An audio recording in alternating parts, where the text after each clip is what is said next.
this talk about, oh, if you get caught carrying a knife, that's it, 2 strikes and you're in jail.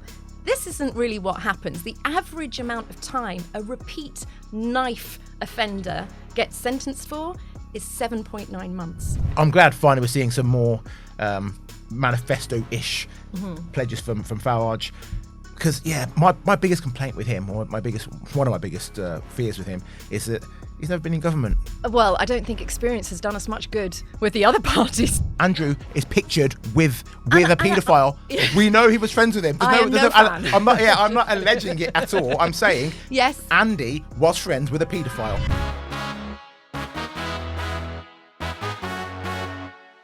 It's Monday and welcome to the Daily Expresso. I'm JJ Anisiobi and I'm joined by Belinda de Lucy to kickstart the week. Now, in the words of Nigel Farage, hello, love. Oh, hello, darling. All right, petal, sweetheart. I love it all. Doesn't bother me in the slightest. How have you been since I last saw you? 7 days. 7 days. A little bit discombobulated, I think, after this week's news. Yeah. Hard to kind of put a smile on my face. Okay. I feel like we're in a sort of perpetual cycle of trauma, a little bit, the British public, after all the sad news we've heard. Unfortunately, there's only one place to start this week, and that is the shocking incident that took place on an LNER train on Saturday. Minutes after the 6:25 heading to London left Peterborough, a lone knifeman began attacking commuters, leaving 11 injured. 9 were originally said to have suffered life-threatening injuries, and several still remain in hospital. The attack looks like it continued until an emergency stop in Huntingdon. Now, we don't know the perpetrator's motivations, and I'm reluctant to jump to any conclusions at this point, but this is something we do need to talk about.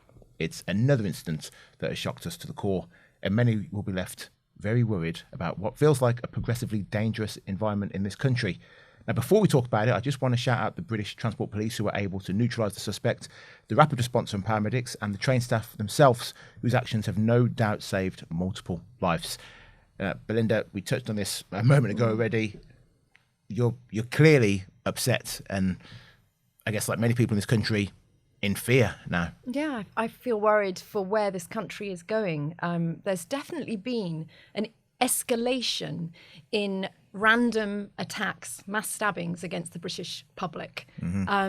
Ever since 2020, I mean, we've had them in Glasgow, in Hainault, we had in Reading, we've had that awful synagogue attack this year, and then the terrible situation of Wayne Broadhurst being killed, the dog walker, this week, and 2 others injured in Uxbridge. And reeling from that, we then hear the news about what's happened on this sort of death trap of a carriage, because that's essentially what the stabber must have, allegedly, but the feeling of being contained in that carriage when this man was randomly stabbing people. And I'm so glad you highlighted the train worker, the stories of heroicism, especially some stories I've heard, of course, again, they're just stories, but I have heard them repeat and repeat, that this one train worker stepped in front of a girl who was going to get stabbed and took the blow to his head. My God, they talk about toxic masculinity all the time, and adolescence, and how young boys are, born and needed to be trained to be good, that they can't be born good. There's something wrong with boys. No, there's nothing. There's nothing wrong with boys. In fact, masculinity is something we should champion and celebrate. And it's the lack of masculinity that makes weak men, that makes killers, that makes rapists, that makes some drug laws. That's the lack of it. I think what we saw on the train, and probably every day up and down the country, it's just not reported enough, is the extraordinary acts of bravery, courage, and my goodness me, his life was endangered. He could have been a father, could have children, but he stepped in front of that woman. And the train driver, again, within minutes of being alerted to the attack, he diverted the train onto a different course and allowed the train to be pulled in. So I think it's about time we really celebrate heroes like that as well. Absolutely. Now, the Home Office have said this was not terrorism. This is... It may appear that this was just a lone lunatic, This could have happened anywhere. It's happened on a train. The trains are still, I think, in the last 25 years, knife attacks on their trains are 1 in 340 million. But this could have been anywhere. Now, is this a case of, are we as the public overreacting to this shock? No, not at all. It wasn't long ago, the horrific scenes in Nottingham where those two young, lovely students were stabbed to death. I've forgotten the chap's name, but he was suffering from mental health. And apparently, in his defence, he wasn't taking the right schizophrenic medicines because, he didn't like needles. Why are these men at high risk of hurting the public allowed to walk the streets? And he also killed a caretaker as well and stabbed others. I do think there is an increase in mass stabbings on the British public, whether it's by Islamists or by those lone wolves who maybe do have a mental illness. But I'm sorry, I don't care. That is no excuse. There are lots of people suffering in this country from mental illnesses that don't go out and hurt a hair on anyone's head. The stop and search, which I don't know if you remember, Steve Khan was very keen, he would cut down on, I think needs to be put on steroids. This talk about, if you get caught carrying a knife, that's it, 2 strikes and you're in jail. This isn't really what happens. The average amount of time a repeat knife offender gets sentenced for is 7.9 months. That's if you get caught carrying a knife more than once. You're only sent away for 8 months. So I think the public are rightly concerned, but also angry that not enough action is being taken on the ground for that. There's no consequences really in carrying a knife. You saw the man burning the Quran this year, and the chap with the knife trying to stab him, trying to kill him, saying, "I'm going to kill you," wielding the knife. He walked away from jail, a free man. Yeah. There's not enough consequences. So enough platitudes from politicians. We need action, and the public deserves action. Yeah. A friend of mine called Adam Brooks has been doing this campaign, Knives Down campaign. Big fan of Adam. He's fantastic. Good guy. One of the things that have been proposed is that instead of, because I think this guy on the train, it was a kitchen knife. Now, one of the things that's been proposed in terms of knife safety going forward is that we don't sell knives that have the point on the end. They really don't need the point on the end. They can be rounded off so that, which would then mean they can't be used to stab. You can still, of course, use them to slice, but you can't use them to stab. But do we as a country now need to be introducing this kind of thing? No, I think for me that's the wrong way of looking at it. I don't know if you remember after the Southport horrific tragedy of those 10 people being stabbed and those 3 little girls being killed by Axel Rudibakana. After the event, Yvette Cooper, her great suggestion was, let's make it harder for people to buy knives on Amazon. That was her big eureka moment. And what is she talking about? It's not for the public to change how we live. It's not for us to put airport security up on schools and synagogues and trains. And no, this is not the root cause of it is ideology. It is mental illness, and it is an emboldening of criminals because our justice system can't imprison people. In fact, they let them free, early release.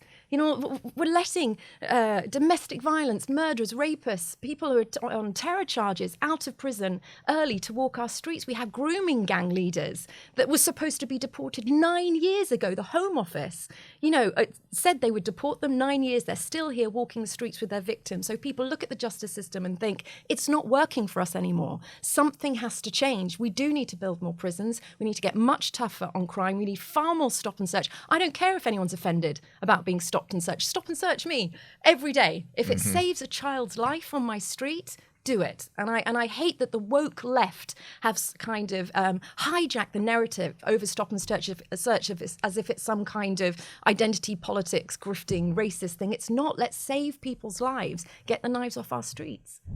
Nigel Farage has laid down some key details of reform's fiscal vision in a speech aimed to reassure voters that his party can be trusted to manage the economy. The most eye-catching promises are enormous deregulation and a plan to rule out tax cuts until public spending has been reduced. Basically, he wants to drop any tax-cutting ambitions until his party has got a grip on the country's finances. His pledge comes as polls show that no party is trusted to manage the economy. YouGov survey showed 47% of the public either said they did not believe any party would manage the economy effectively or they didn't know. In the same survey, Reform was backed on managing the economy by just 13% of people, behind the Tories on 16%, but ahead of Labour, who are on 11%. Now, Belinda, I'm glad finally we're seeing some more manifesto-ish pledges from Farage. Because, my biggest complaint with him, or one of my biggest fears with him, is that he's never been in government. And, okay, now they've got Danny Kruger there, but they're lacking experience. Well, I don't think experience has done us much good with the other parties, do you? Very good We're points. literally in a doom loop for 30 years. We've had the worst economy decisions. I mean, historians are going to have a field day over how the Conservatives and Labour have destroyed, deindustrialised, stripped us of manufacturing, reduced productivity, made the UK have the highest energy prices in the world deliberately. I mean, my God, you look at them and think their experience has done us any good? What we need is fresh, innovative, creative ideas from people who've actually set up businesses. And one of Nigel's points he made today in the speech, which I thought was very good, was that the vast majority, if not all of the front benchers in Labour, none of them have run a business.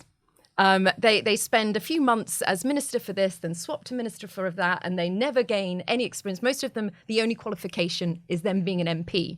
So you have the Minister of Railways. I think there were 18 ministers for rail under the Tory government. 18, because they just switch and swap. And so when you talk about experience, let's hold it up to this, disastrous Westminster that we've had for 30 years. What Nigel's putting forward is actually a very sensible one. We have to cut waste first. That's a sensible, grown-up thing to do. Labour's going to have a tricky time doing it because all their backbenchers will fight them to the death over cutting cost. So they're stuck in a rock and hard place. No one trusts the Tories anymore. So actually it's up to Reform to prove their worth. And I do think there's a big responsibility on our party to take that trust that has been so wounded by the legacy parties and revive it again if we have the chance to get into government. He was actually highlighting really important stuff that I think a lot of the British public aren't aware of because it's never talked about in Parliament, is the interest on debt that the British taxpayer is paying. Now, under the Tories, debt increased by over 2.5%. It's now, that increase is going on steroids under Labour. And Nigel's point is, just taxpayers' money going to pay the interest is £100 billion a year. That's like lighting a bonfire of £100 billion up into smoke. And if you kind of put it into perspective, if you just gave nurses a raise of £2,000 a year, that would cost the British taxpayer 1.5 billion. And yet 100 billion going up into smoke, 360 billion going up into smoke over quangos, these ridiculous sort of half civil service groups that were set up by Tony Blair that we never needed before, we don't need now. 360 billion they cost us last year. And bearing in mind the NHS cost us 226 billion. Huge amounts are going to waste over the Chagos, over obviously the migrant men that break into our country, housing them billions a year.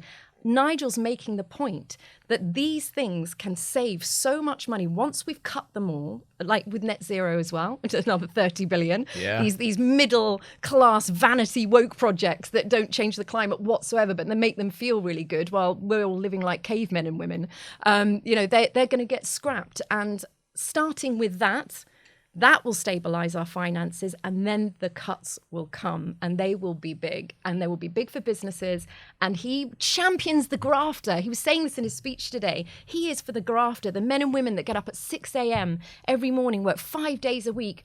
We want them to have more money to take home, to feed their families, take them on holiday, once a year, for goodness sake. Belinda, this kind of sounds like another guy, Zach Polanski. He also champions the workers. He says we should be increasing corporation tax. He says there's people cleaning this building who are paying more tax than the people who own the building. So is Farage just Zach Polanski in disguise? Are you talking about the boob whisperer? Oh my God. Talking about Zach. Okay, Zach. Well, he's completely away with the fairies. No, he just wants to absolutely make everyone equal in their own misery, terrify anyone who makes any penny over the minimum wage away from the country.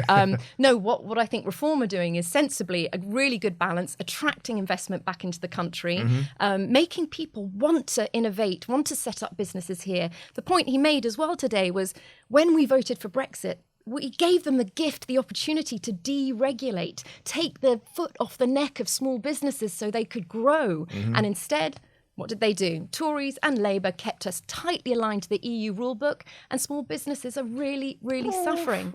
And the employment rights bill that Labour wants to put through now, which is going to cost small businesses so much money to implement, whereas big businesses are going to be able to absorb it, but it'll crush the competition. With the small businesses, wasn't it more a case of we left the EU, but to trade with the EU, we still have to adhere to their standards regardless. We can't change our regulations, because we sell, like, if you want to sell tyres to people in Belgium, we've still got to do what the EU says on that. Well, yeah, except 92% of businesses don't trade with the EU. Only the big corps, the 8% do. The small businesses tend not to. And that is, Nigel is very protective. Reform, with all their incredible skilled talent, are very protective over the small businesses, those that cannot keep jumping through these red hoops, regulation, strangling them. So, yeah, reform will help the economy by stripping some of that back. It sounds like what you're talking about is just basically austerity. That's what it sounds like. David Cameron, austerity. About? We're going to cut public spending. So we'll have less money for social services. No. There'll be more people who are schizophrenic being unable to be reached out to. Not at all. The money will go to the people that need it. Those that are absolutely deserving of that safety net of benefits, which is what its original purpose for. Not for an international fund cash cow for the world's disaffected men. It's for our fellow countrymen and women who have fallen on hard times, veterans with PTSD, those with disabilities. That's where the money should go to, not people with mild anxiety, so they're taking a year off work. We all have mild anxiety. We've got a Labour government. Fair. And also, you say austerity, reform are going to raise the tax threshold up to £20,000 a year so that it will take people off benefits back into work and make work pay. These are great positive things for people. Yeah, all right. Fine. Are you coming over to the reform side? A little bit. Shimmy over, JJ. Now, they say rock bottom has a basement, and this looks to be the case with the royal formerly known as Prince Andrew. Andrew Mountbatten Windsor, as I call him, Naughty Andy, has lost all of his royal privileges, and who knows where it all goes for him from here. One person who's predicted a deepening disaster for Andy is Jeremy Vine, who yesterday on the BBC said, "I would reckon in the next 5 years he'll be in an American jail." Now, of course, Jeremy Vine is not the oracle on this topic, but it's interesting to consider how bad things might get for Andy now that he's got no royal protection and no more royal privileges. There's no Schadenfreude for me on this, okay? I'm not happy that he's lost his royal titles and things. I won't be happy until the FBI have taken him kicking and screaming to court and he's actually investigated and under oath he has to say what he knew and where he was with the paedophile Epstein. I think that's what has to happen. Him losing his titles, he's still rich. The guy has no money, he's got no income, he's still richer than I'm ever going to be. You know what I mean? That's not fair. So I want it until he goes to America and he's in a court and they can ask him the questions. For me, this makes no difference. Just putting something revolutionary out there, JJ. Do you not believe in innocence until proven guilty? I just want to put it out there because I'm sorry, but I know we're getting very carried away with Andrew. To me, he's an entitled, pretty dodgy guy that's brought the royal family into disrepute, and I really mind about that. And my God, if he's committed a crime, send him to prison. I'm absolutely fine about that. But he's never been charged for a criminal offence yet at all. It's just a huge wave of claims. And I do think we need to keep in our minds as well that, until the court day is there, I do think men should be presumed innocent until found guilty. I know it's shocking. No, listen, I fully agree with you. But if I was hanging out with a paedophile, then I think people could say, JJ's hanging out with a paedophile, and he knows he's a paedophile, but he's still going to hang out with him. What about Bill Clinton? What about Bill Gates? What about they all should those all be hauled who've in? Been alleged to be on that list? Andrew's not alleged to be on anything. Andrew is pictured with a paedophile. We know he was friends with him. I'm not alleging it at all. I'm saying yes, Andy was friends with a paedophile. He was, as was Sarah Ferguson, as was Peter Mandelson. And they should all be taken to Do you think they should America. Be taken to the tower? No. I just want them to be sat down and questioned as anyone else would be. I think that's very fair, as long as it's everyone. It's very suspicious. It's very strange that it's only the British people who are literally taking one for the team here. They seem to be the scapegoats for all those over in America who may have been involved. And I think there should be questions asked about that. Absolutely. I think Andrew, again, if he committed a crime, should go to jail like the rest of us. Being royal shouldn't ever stop you from feeling the full force of the law. All I'm saying is there's a lot of hysteria, a lot of attention on this man when there are so many worse injustices about child rape and abuses going on in our country. If only the grooming gangs got, Parliament as riled as they have been over Prince Andrew, when men actually convicted of mass rape, torture, causing sexual injuries on 12, 13-year-old girls, if only they got the rage of the world on them as much as Prince Andrew. I think they do get the rage of the world on them. I think they do get the rage of the world on them. They have, but nothing's done about it. But what we have here is, and again, as you're perfectly right, Andrew has not, as far as I know, committed a crime. But the moral crime of being friends with a paedophile I agree with and you. celebrating a paedophile, I agree. that I think is enough for him to be taken in for questioning, which until this point hasn't happened. And I think it hasn't happened because he was a royal. And now that he's no longer classed as a royal, now perhaps they can Then take why him wasn't in. Peter Mandelson taken in for questioning? I don't know. Yeah. I don't know. I think it was hard for I I think King Charles did the right thing. I also am really disappointed in Andrew, because if he had any respect for the royal family or any interest in preserving the monarchy, he would have stepped down a long time ago and saved them from all of this. So I am no fan of Andrew, believe you me. Sounds like you kind of are. No, I'm a fan of justice and innocence before guilty, JJ. Right. That's all. I'm sad to hear you're not. Now, a story that is personal to me and I feel is important to share with you all. Donald Trump has threatened military action against Nigeria if their government continues to allow terrorists to kill Christians.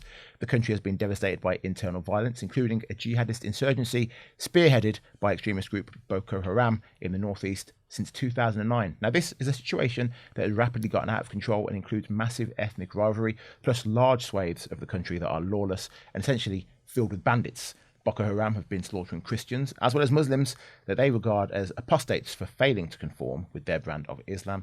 And Trump has had enough. He said on social media at the weekend, if the Nigerian government continues to allow the killing of Christians, the USA will immediately stop all aid and assistance to Nigeria and may very well go into that now disgraced country, guns a-blazing, to completely wipe out the Islamic terrorists who are committing these horrible atrocities. I'm hereby instructing our Department of War to prepare for possible action. Now, Trump also said any attack would be fast, vicious and sweet, just like the terrorist thugs attack our cherished Christians. Warning the Nigerian government, better move fast. Big words from Trump. But as someone who's of Nigerian descent myself and a Christian, let me briefly explain to the viewers how it works. Nigeria is pretty much 50-50 split between Christians and Muslims. In the north, where Boko Haram mainly are, it's mostly Muslim, with some Christians living there. In the south, it's mostly Christian, with some Muslims living there. But pretty much north Muslim, south Christian. Boko Haram and some of this, there's other splinter groups off of them as well. They are killing indiscriminately. They are definitely killing Christians, but they're also killing atheists. They're killing Muslims. They're killing anyone who doesn't agree and won't follow what their version of the law is. I don't think it's right for Trump to say he's going to go in there guns a-blazing. It's interesting. It's a different as well. country. It is, Right. yeah, because Putin can't do it in Ukraine, but Trump can do it in Nigeria. Trump sold himself very much as the president who would not involve America Yeah. in wars around the world. That Yeah. was his big sell. We're not going to be going invading any Yeah, countries. we're not the world police. So we're not the world police. And I think Americans voted for that because too often with Afghanistan and Syria, all these places, they'd had enough of American soldiers being killed, enough of the billions it cost them. Yeah. So I was surprised. But then Trump is theatrical and, the president of Nigeria took it with a pinch of salt. I think he said, yes, great, if you can help us with the Islamists, but remember, we're a sovereign country. Yeah. But I do think Trump has a point about the Nigerian government. Thousands and thousands, the majority of Christians slaughtered around the world, about 82% of them are slaughtered in Nigeria. And they are the most persecuted religion around the world. And the Nigerian government have been doing nothing to little about it. And although they're not a religious government, they are in fact a member of the Organization of Islamic Cooperation, right? And they, I think what Trump is slightly concerned about is that those links are perhaps stopping them from being as aggressive against the Islamists as they should be. And the reason why I think it's important for the UK is the more territory around the world that's taken up by Islamic extremists, this rapey death cult that you find all over the world, because they target little girls and women in Nigeria as well. And as you said, Christians, moderate Muslims, atheists, they really go for women and girls for sexual violence. Very similar to Al-Shabaab, very similar to, ISIS. It's a horrible running theme that death cult has that's not highlighted enough. But our parliament just became obsessed with Gaza and obsessed raising the point that there was some kind of genocide in Gaza, and never mentioning, I never heard them mention the actual slaughter in Nigeria that's been happening over 10, 15 years. And where are the BLM leaders, apart from living in mansions and being arrested for fraud? Where are the Black Lives Matter? Everything stinks of sort of hypocrisy, and I am so sad for the victims in Nigeria. I'm not suggesting that the UK starts funneling money over there. I'm very much, we need to take care of our country first. People are being stabbed on our streets. Yeah. But I do think we should raise it more. We should let them know that we care, at least. Yeah. Because Christians are fair game at the moment around the world, especially in the Middle East, especially in Africa. Sudan is erupting at the moment as well. And we've got to be really tight on our borders and make sure none of these men, come over to the UK. But what do you suggest, JJ? What do you think can help? I mean, it's clearly not Trump. I'm not sure that he can go in guns blazing. It's very complex. Yeah. With your history. I would suggest that the Nigerian government does need assistance, and it needs a tougher approach. And you go in and, I don't know if I can say this on the podcast or not, you go and you kill the terrorists. That's it. There's no reasoning with Boko Haram. Yeah. Was it 15 years ago when they took the girls and all the celebrities were on Instagram holding up signs saying, bring back our girls, bring our girls home. Obama did it. Michelle Obama was doing it. Those girls were never returned. No. The ones who were found, they had been raped by Boko Haram and they'd given birth to children. The only way to deal with terrorists is to eradicate them. And you know what Biden did when he was in power, because Trump was making this point. Nigeria was on a countries of concern list, and Biden took it off while it was doing the slaughtering of Christians. And Trump makes a very good point, why basically very left-wing governments just tend not to care that much about the mass slaughter of Christians around the world. That is all the identity politics again, we're not the right victims. So I think I'm so grateful he said something about it. We'll see whether putting troops on the ground is the right thing or not, but I really pray for Nigerian Christians at the moment and everyone who's being affected by radical Islamist terror groups. Finally, Ricky Gervais' rejected tube advertisements have been addressed by Transport for London. In several social media posts, Gervais shared adverts for his Dutch Barn vodka, which he alleged had been rejected from appearing in tube stations. Welcome to London. Don't forget your stab vest was one of them. Others included, enjoy life, you'll be dead soon. Drugs this good are usually illegal. However, TfL has claimed that they had not seen the advertisements. This is great for Gervais, right? Because he's trying to advertise his new vodka. He's saying, everyone wants to bash Sadiq Khan. Yeah. Sadiq Khan and TfL refused to have this on the tube, and then TfL have said, actually, we didn't even see this. This never happened. They were never put to us for comments. Yeah. But I like Gervais. Yeah. I think he's funny. Is it too much for him to say, welcome to London, don't forget your stab vest? He's making light of the fact that we are dying on our streets. I do think the British eccentric has a wonderful sort of historic reputation of making light of tragedies sometimes. And of course, humour is about mocking and being controversial. And Ricky Gervais, thank God, he's still out there, because comedy is literally dying under woke, bar the few. And I think this is just a fantastic plug for his brand, isn't it?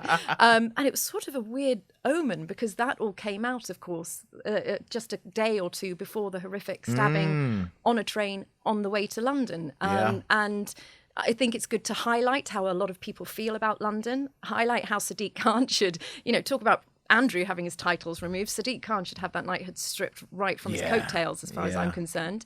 And I love Ricky Gervais. He did that fantastic joke about Epstein, at the Golden Globe Awards, when he was, made a joke about him and then said to the entire celeb crew, shut up, I know he's one of your mates. He really exposes the very self-righteous, moral, narcissistic, Hollywood, lefty-lovey clan. And I think Sadiq Khan would love to be seen as part of that set. And I think carry on, Ricky Gervais. Please go harder, go for the jugular, make more of your posters, and give us all a little bit of a laugh while highlighting, the disastrous policies of Sadiq Khan in London. Do you think comedy should always be protected in terms of free speech? And some people will say, I remember going to a wedding and the best man doing a speech, and some people walked out because the best man made some jokes about people and people of different sexualities, and some people said no, too much, and they walked out. But comedy is different, right? Comedy is different, and I don't care. Do a blonde joke on me, I don't care at all. Bimbo joke, go for it,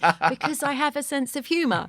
I feel sorry for people who can't laugh at themselves. I think the British are quite famous for their self-derogatory sense of humour. We laugh about ourselves far more than I think, say, America humour does, and I think that's essential. I think if you can't take a joke, that's on you. And as Ricky says, you don't really have a right not to be offended. Just because you're offended by something, a man could be offended that a woman shows her face, or a woman could be offended that, I don't know, a man earns more than her, whatever. So what? You get offended. It's part of life, and comedy has to stay real, and it has to stay mocking. So I'd say toughen up, Buttercup, to all the I don't know if I can say that, all the very, very gentle wet wipes out there, because if you haven't got humour in your life, I feel really sorry for you. Oh, that's a great place to end the show. Thank you very much, Belinda. Pleasure. Well, the caffeine has worn off. That is all for today, but join us again tomorrow when we're back. Same time, same place. Bye-bye.